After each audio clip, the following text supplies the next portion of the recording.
저는 오늘 여러분과 함께 무엇이 나를 실패케 하는가, 이 제목으로 은혜를 나누고자 합니다. 세례 요한의 부모님은 연노하도록 아기를 낳지 못했습니다.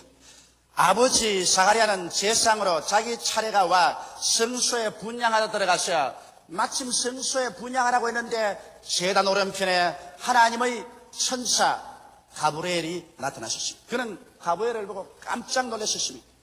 그러자 가브리엘은 이렇게 말했었습니다. 내 아내 엘리사벳이 수태하여 아들을 낳을 것이요, 그 이름을 요한이라고 하라. 그러나 이 갑작스러운 소식을 듣고 도저히 사가랴는 천사의 말을 믿을 수가 없어서 이심에 꽉 찬 대답을 했습니다. 내가 이것을 어떻게 알리요? 내가 늙고 아내도 나이가 많으니이다. 그러자 천사 가브리엘은 이렇게 대답했습니다. 나는 하나님의 앞에 섰는 가브리엘이라.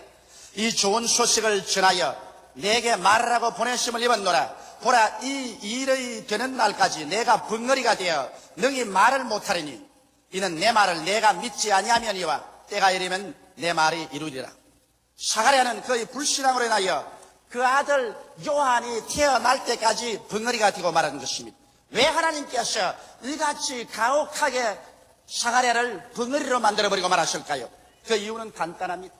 사가랴가 천사가 전해준 말을 믿지 않고 계속 부정적인 마음과 부정적인 말을 하면은 하나님의 역사가 이루어질 수가 없기 때문인 것입니다.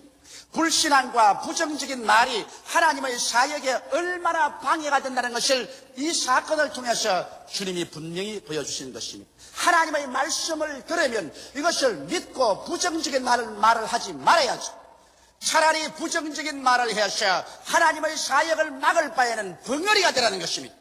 그래서 하나님께서 사례를 통해서 위대한 하나님의 계획을 이루시기 위하여 사가랴의 불신앙과 부정적인 말을 방지하도록 하기 위해서 그를 쳐서 벙어리로 만들어버리고 말한 것입니다. 이래서 하나님의 역사에 대해서 의심하거나 부정적인 말을 하지 못하도록 만들어버리고 말한 것입니다.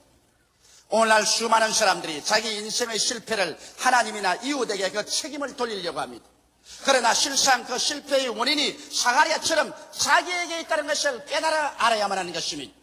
그럴 때 그 사람에게 행복이 다가오는 것입니다. 그러면 어떠한 것들이 우리들을 실패케 하는 요소가 될 수 있는 것입니다. 오늘 저는 여러분과 나를 실패케 하는 요소를 지적해 줌으로 말미암아 사가랴처럼 실패하지 않고 위대한 인생을 살아갈 수 있는 길을 모색하게 되기를 바랍니다. 첫째로 여러분, 우리가 이 세상에 살면서 하나님께 응답을 받고 믿음의 생활을 하기 위해서는 자기의 자존심을 상실해서는 안 됩니다.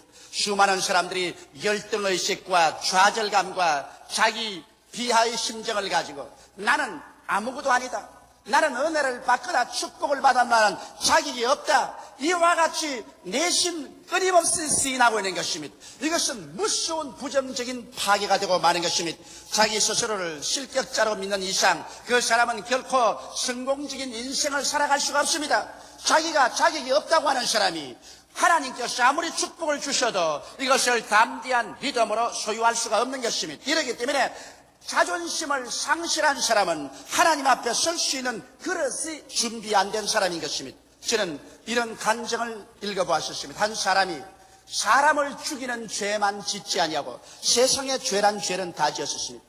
그러고 난 다음 나이가 50쯤에 되고 보니 이제는 지쳤습니다. 면도할 때 자기 얼굴을 거울 속에 들어보면 미운 생각밖에 없습니다. 야, 이 못난 자야, 이 죄인아, 이 더러운 녀석아, 너는 인생을 행복하게 살아갈 자격이 없다. 그래서 열등의식과 좌절감과 자존심을 전혀 상실한 생활 속에서 살기 때문에 말도 행동도 거칠고 세련되지 못했었습니다. 아내에게 멸시를 당하고 자식들에게 존경을 받지 못했었습니다.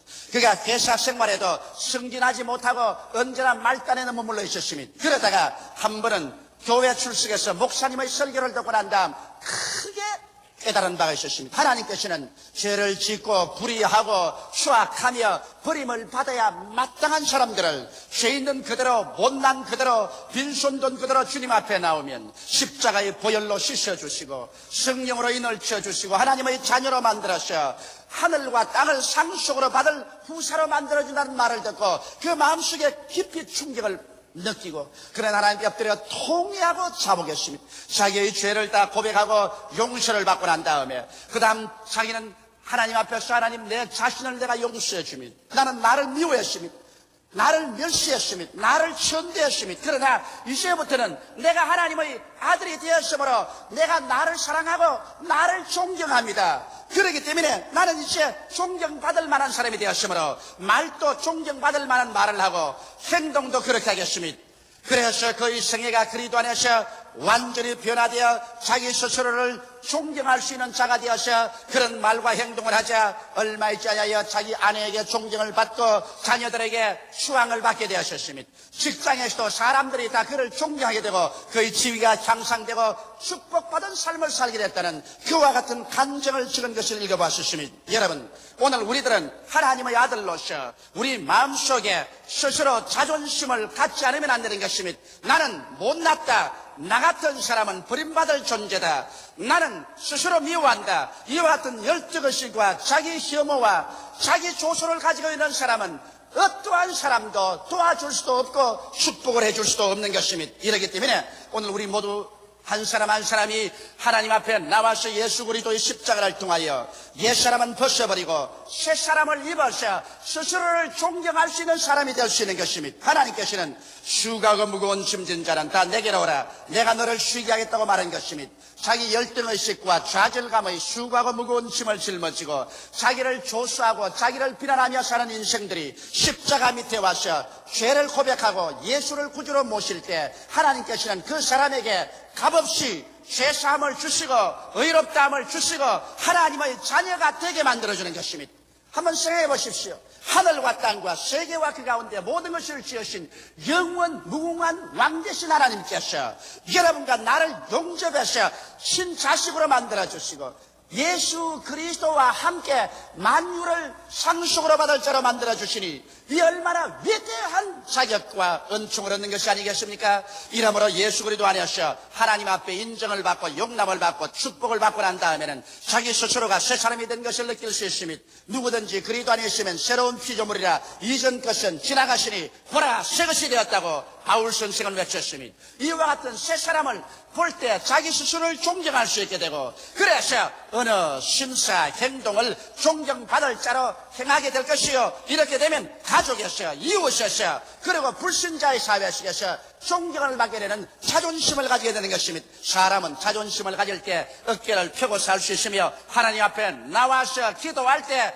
담대하게 기도할 수 있고 또 믿음의 역사가 일어날 수 있는 것입니다. 이러므로 오늘 우리를 실패케 하는 것은 자존심을 상실할 때 실패케 하는 것입니다. 우리의 자존심은 예수 앞에 나와서 회개하고 하나님을 아버지로 섬기고 성령으로 충만하고 말씀에 서서 살게 될 때 하나님이 주시는 위대한 자존심을 얻을 수가 있고 회복할 수가 있는 것입니다.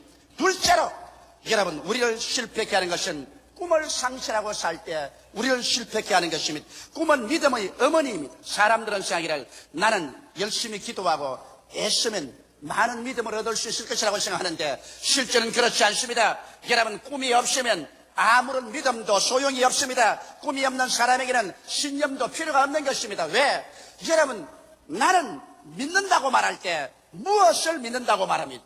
꿈이 없는 사람은 그 무엇이 없습니다. 내일에 대한 목표가 없고 꿈이 없는데 무엇을 믿는단 말인 것입니까? 아무리 믿습니다 목이 쉬도록 고함을 쳐도 그런 믿음의 대상이 없는 이상 그 믿음은 죽은 믿음인 것입니다. 이러기 때문에 여러분 오직 큰 꿈이 있을 때 큰 믿음도 생겨나고 믿음이 있을 때 하나님이 축복해 주시는 것입니다. 성경은 말씀하시기를 내 믿은 대로 될지어다 할 수 있거든이 무슨 말이냐? 믿는 자에게는 넘치 못하심이 없나니라고 말씀한 것입니다. 오늘 세상의 생존 경쟁 속에서 성패는 우리의 가슴 속에 끓어오르는 신념에 있는 것입니다. 믿음이 여러분과 나를 승리자로 만드는 것이지 마음의 불안과 공포와 좌절감을 가지고 있는 사람은 절대로 인생을 승리로 살아갈 수가 없는 것입니다. 이러므로 오늘 꿈을 상실한 사람에게는 믿음도 있을 수가 없습니다. 그렇기 때문에 인생의 목표가 무엇인지 분명히 알아야 됩니다. 더구나 젊은 사람은 젊을 때 자기 인생의 목표를 신속히 설정해야 됩니다. 나는 여러분에게 오늘 질문하겠습니다. 여러분 1983년도 마지막 무엇이 이루어질 것을 기대하고 있는 것입니까? 여러분 금년 한 해 동안에 무슨 목표를 세우고 살았습니까? 앞으로 5년 후에 여러분은 여러분의 인생에 무엇이 일어날 것을 기대하고 있습니까? 앞으로 20년 후에 여러분은 무엇이 성취될 것을 기대하고 있습니까? 그런 목표도 없이 그 목표가 이루어질 꿈과 환상 가운데 살지 아니하고 바람 부는 대로 물결 치는 대로 인생 365일을 그대로 먹고 자고 깨고 먹고 자고 깨는 사람은 패배자에 불과한 것입니다.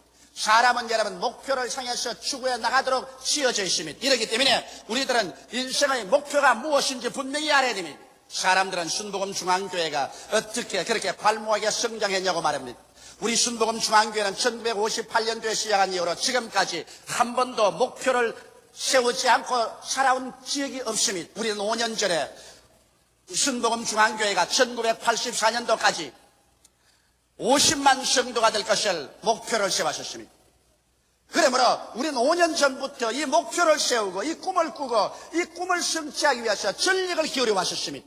우리는 명년까지 50만 성도가 될 것을 우리는 믿고 있는 것입니다. 왜? 우리에게 목표가 있기 때문에 목표를 가지고 꿈을 꿀 수가 있는 것입니다. 사랑하는 성도 여러분, 여러분께서 진실로 하나님의 축복을 받기 위해서는 여러분의 1년 동안의 목표가 있어야 됩니다. 여러분 앞으로 5년 동안 여러분의 가정의 경제 상태, 사업, 여러분의 자녀, 여러분의 건강, 여러분의 행복에 대한 목표를 설정해야만 되는 것입니다. 그리고 향후 20년 동안 여러분에게 일어날 것을 목표를 설정하고 그것을 바라보고 꿈을 꾸고 그것을 바라보고 믿습니다라고 외칠 때 하나님께서는 내 믿은 대로 될지어다고 말씀하는 것입니다. 이 세상에 우연이란 일어나지 않습니다. 요행이 일어날 것이다. 설마 잘 되겠지. 옛말에도 설마가 사람 잡는다는 말이 있는 것입니다. 설마는 일어나지 않습니다. 요행이란 일어나지 않습니다. 여러분께서 목표를 설정하고 꿈을 가지고서 그 목표가 이루어진 모습을 바라보고 거기에 취해서 전력을 기울일 때 하나님께서 함께 역사해 주는 것입니다. 성경은 밝히 말씀하기를 믿음은 바라는 것의 실상이라고 말한 것입니다. 바라는 것, 그 목표가 분명하지 아니하면 믿음은 실상이 없습니다. 믿음은 그것은 죽은 믿음이 되고 마는 것입니다. 이러므로 목표와 꿈이 없는 믿습니다를 하지 않고 끊임없이 꿈을 가지는 여러분이 될 때 여러분은 그 꿈을 통해서 위대한 인생을 살게 되는 것입니다. 꿈이 없는 개인, 꿈이 없는 청년, 대학생, 꿈이 없는 민족은 망하고 마는 것입니다. 이러므로 여러분께서 성공적인 인생을 살기 위해서는 하나님 앞에서 말씀을 통하여 성령의 은혜를 통하여 기도하는 가운데서 1년의 꿈을 5년의 꿈을 20년 후의 꿈을 가지게 되시기를 주의 이름으로 축원합니다. 셋째로 여러분 자신을 상실한 사람은 아무것도 할 수가 없는 것입니다. 이 세상에서 사람들이 자신을 상실하고 자기 상실증의 병에 걸려 있습니다. 이것이 바로 할 수 없다 병인 것입니다.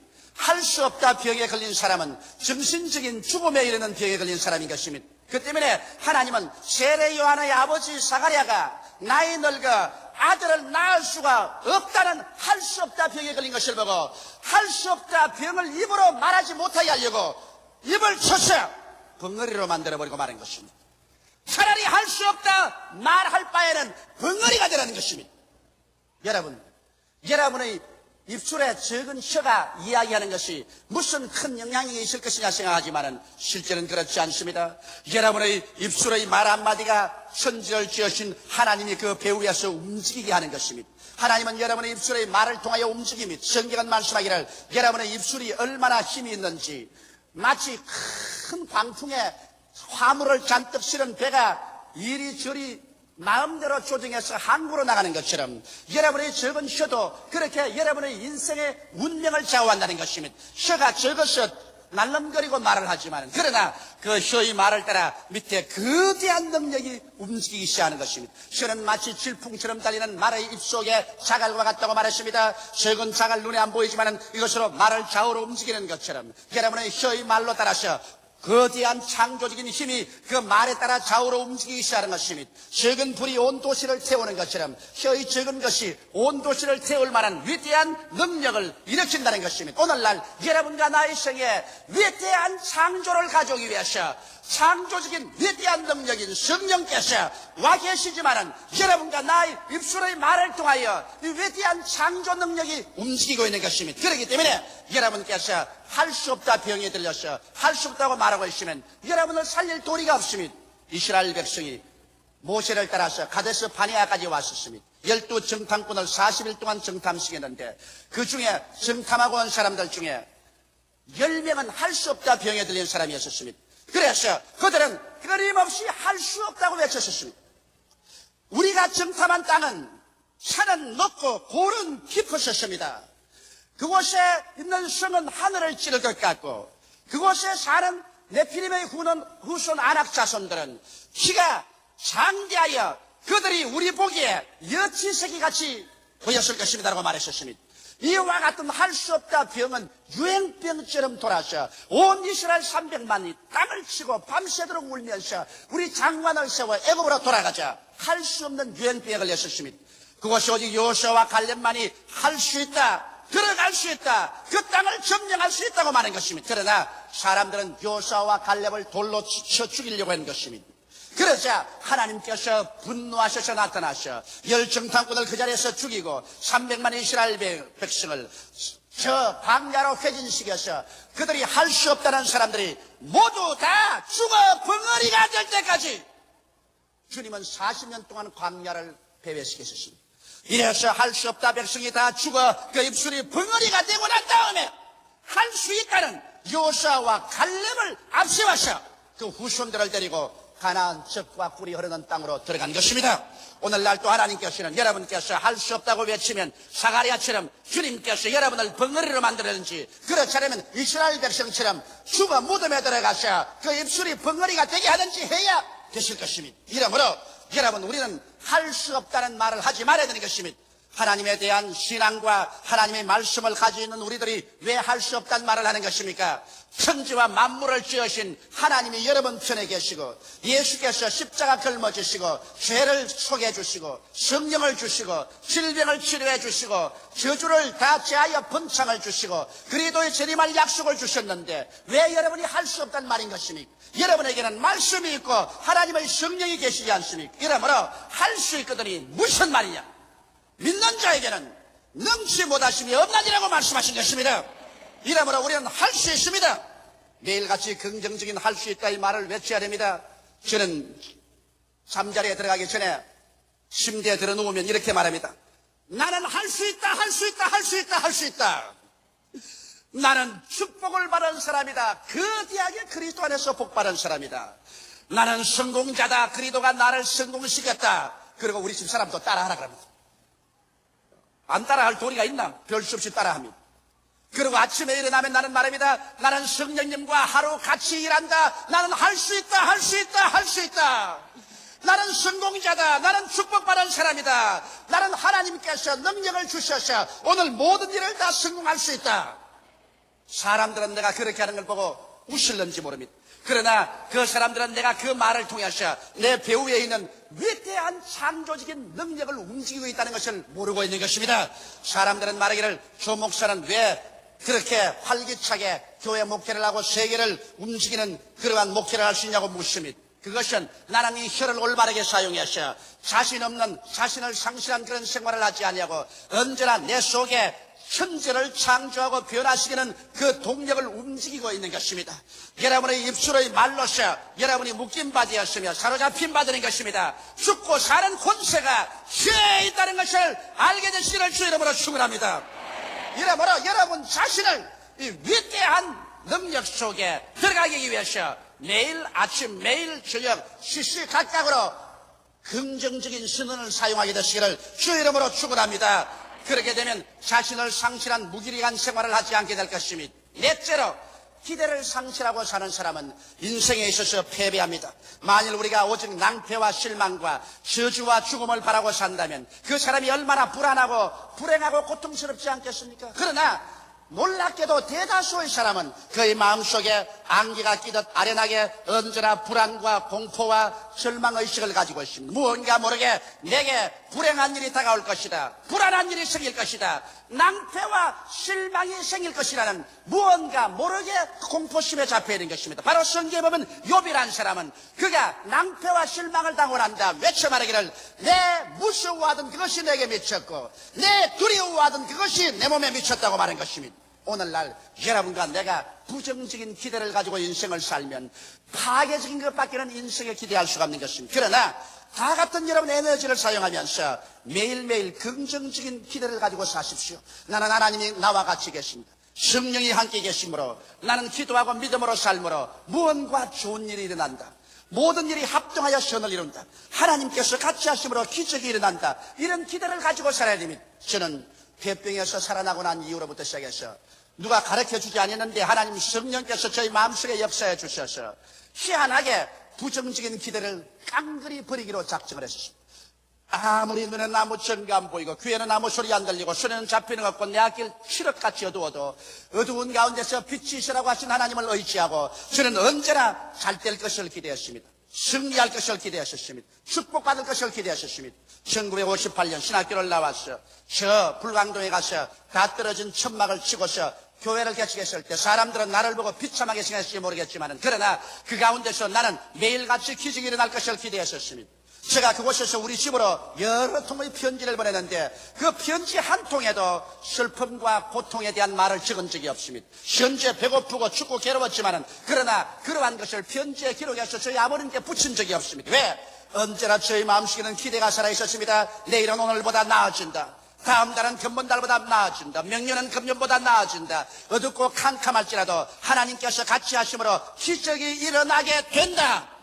좋은 일이 일어나게 된다. 모든 일이 합동하여 선을 이루게 된다는 줄기찬 기대를 가졌었습니다. 만일 이 기대를 가지지 않았더라면 저는 밤이라고 말했을 것입니다.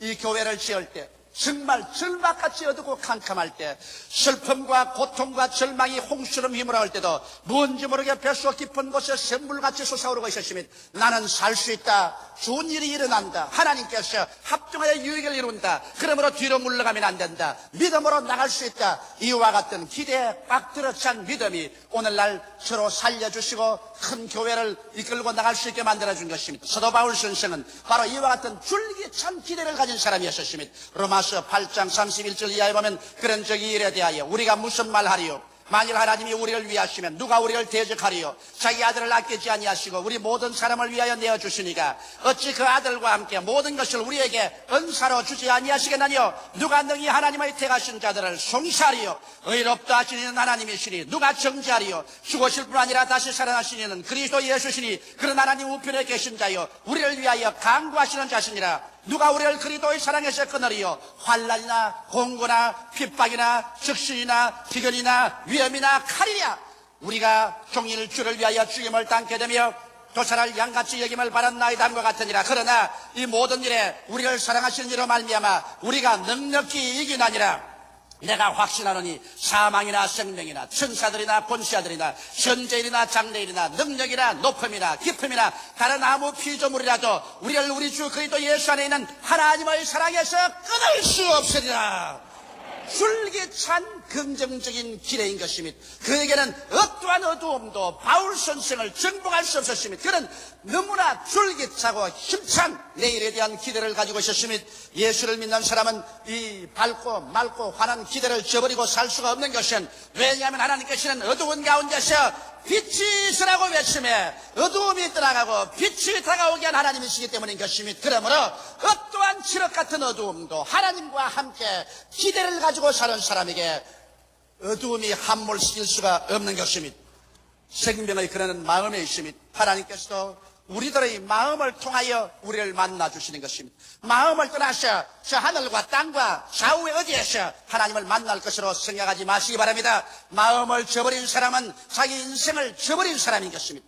우리들의 운명과 환경을 타락하기 전에 마음의 바탕을 새롭게 하십시오. 성경은 말씀하시기를 지킬 만한 것보다 내 마음을 지켜라. 생명의 근원이 거기에서 나오나니라고 말씀하는 것입니다. 오늘 여러분께서 이 마음을 정돈하고 정리해서 그래서 여러분이 자존심을 가지고 꿈과 환상을 가지며 할 수 있다 믿음을 가지고 기대에 꽉 들어찬 인생을 살아갈 때 성령이 함께 역사하셔 영혼이 잘됨같이 범사에 잘됨에 간결하고 생명을 얻되 풍성하게 얻는 승리로운 삶으로 들어갈 수 있는 것입니다. 다 같이 예수여 기도드리겠습니다. 살아계신 우리 하나님 아버지, 오늘 제2부 예배에 모인 우리 성도들 위해 성령으로 역사하여 주시옵소서. 자존심을 버린 사람들, 꿈을 버린 사람들, 할 수 없다 인생, 기대를 저버린 사람들을 모두 다 보혈로 씻고 성령으로 새롭게 하셔 성공자로 만들게 하여 주시옵소서. 마음의 바탕이 변화됨으로 말미암아 우주의 능력이 하나님의 권세가 그 마음을 통해서 나타나게 하여 주옵소서. 예수님 이름 받들어 축복하고 기도드리옵나이다. 아멘.